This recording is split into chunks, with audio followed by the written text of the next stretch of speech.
And apparently the building that they moved into, the guy that she was screwing just a couple weeks before the experiment, lives in the same building. Listen, ladies, let me tell you something. It is your body. We have the right to do what we want. We can have a roster just like men all we want, but I promise you, it will not be received like it is for men. Men can have as many women as they want, and they're considered pimps, players. They get high fives, they get pats on the backs, all of that good stuff. It is not the same for women. So while you have autonomy to do whatever it is that you want with your body, don't be mad when the man that you finally fall in love with judges you based on your decisions. Is it fair? Probably not, but that is just the way it is. Okay?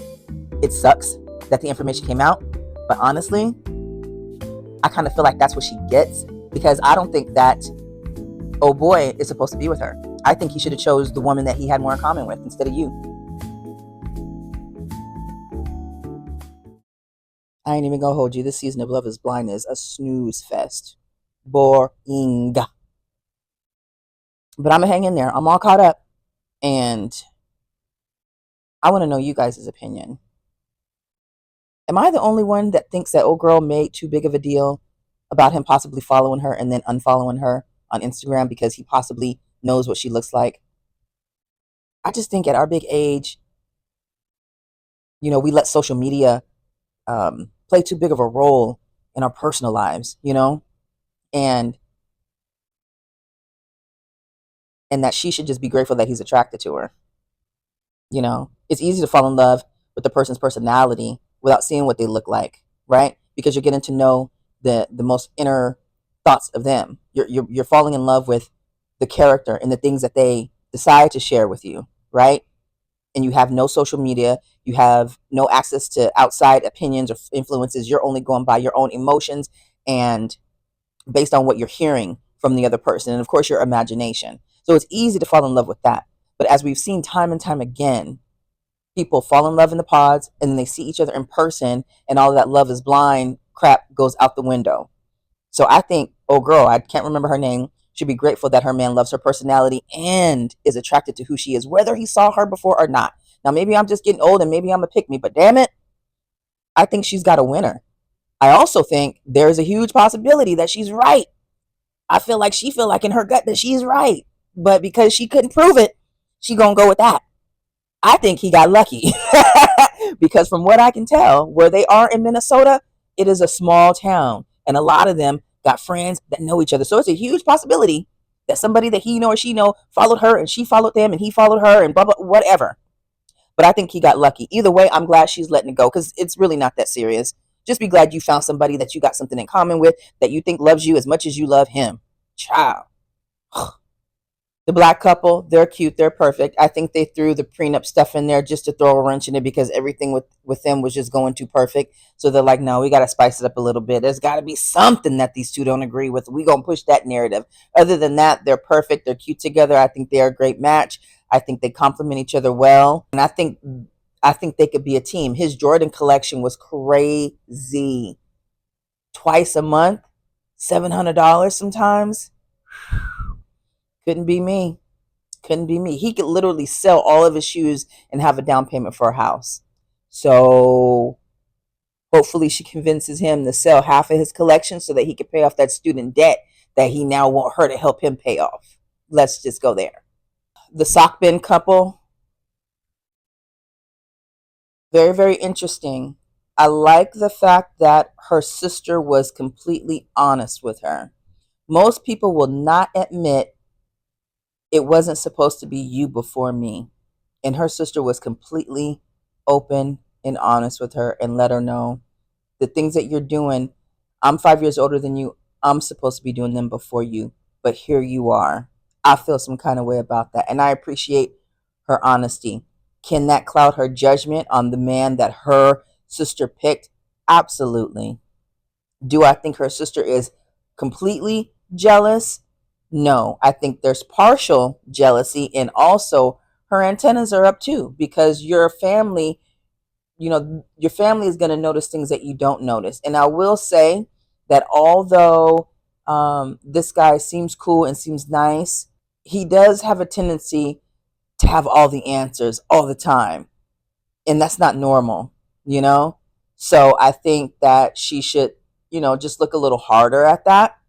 I'm not saying that he's not being genuine, because it does suck when you are being real and authentic and truthful, and somebody sees something other than that in you. But I hope that hopefully she's making the right choice. But at the end of the day, she says it's her decision, and she's going to do what she's going to do regardless of what her sister thinks. So, good luck to them. Literally today I heard the one of the most beautiful versions of my favorite things by a jazz artist named Layla Bialy. So check out Layla Bialy, My Favorite Things. Beautiful song. Let's see who else. Oh, these guys here. Yeah, they got issues. Again, like I said, where they live out in Minnesota, I think they're in Minneapolis. It seemed like everybody know everybody, and apparently the building that they moved into, the guy that she was screwing just a couple weeks before the experiment lives in the same building. Listen, ladies, let me tell you something. It is your body. We have the right to do what we want. We can have a roster just like men all we want, but I promise you it will not be received like it is for men. Men can have as many women as they want, and they're considered pimps, players. They get high fives, they get pats on the backs, all of that good stuff. It is not the same for women. So while you have autonomy to do whatever it is that you want with your body, don't be mad when the man that you finally fall in love with judges you based on your decisions. Is it fair? Probably not, but that is just the way it is. Okay? It sucks that the information came out, but honestly, I kind of feel like that's what she gets, because I don't think that oh boy is supposed to be with her. I think he should have chose the woman that he had more in common with instead of you. I think he chose you because he's trying to impress his sister. I don't know what this relationship is between him and his sister. I got a bad vibe from it. I got a bad vibe. I got to see how he interacts with his sister on camera, because something ain't right. But I feel like it wasn't supposed to be you. And because it wasn't supposed to be you, you're now going through all this turmoil. When things are right and they're supposed to be, they tend to run a little smoother. And right now, this man don't believe nothing you said. When he said, what am I supposed to believe? Or I don't know what I'm supposed to think. And if I were her, I'd have said, you're supposed to believe me. I'm telling you, it was nothing. It wasn't a relationship. This wasn't my man. I wasn't his girl. We didn't even go out. Believe me, because I'm the one you're with. That right there in itself would have been enough for me to say, you know what, you go your way, I'm gonna go mine. And then he would have realized how much he missed her, and what a mistake that was. But she's steadily clinging, and like, I just don't know what else to do. And I understand that frustration, honey. I do. I know exactly what it's like to know that you're being honest and you're telling the truth, and the person still won't believe you. When people don't believe me and I'm being honest and I'm coming from the heart, and they've already placed a narrative of who I am in their minds, and don't want to believe what it is that I'm saying, when I know damn well I'm being 100% truthful, that lets me know that God is protecting me from something. And that's God's way of saying, this ain't it, no way. If they don't believe you but you're being truthful, that lets you know that ain't for you.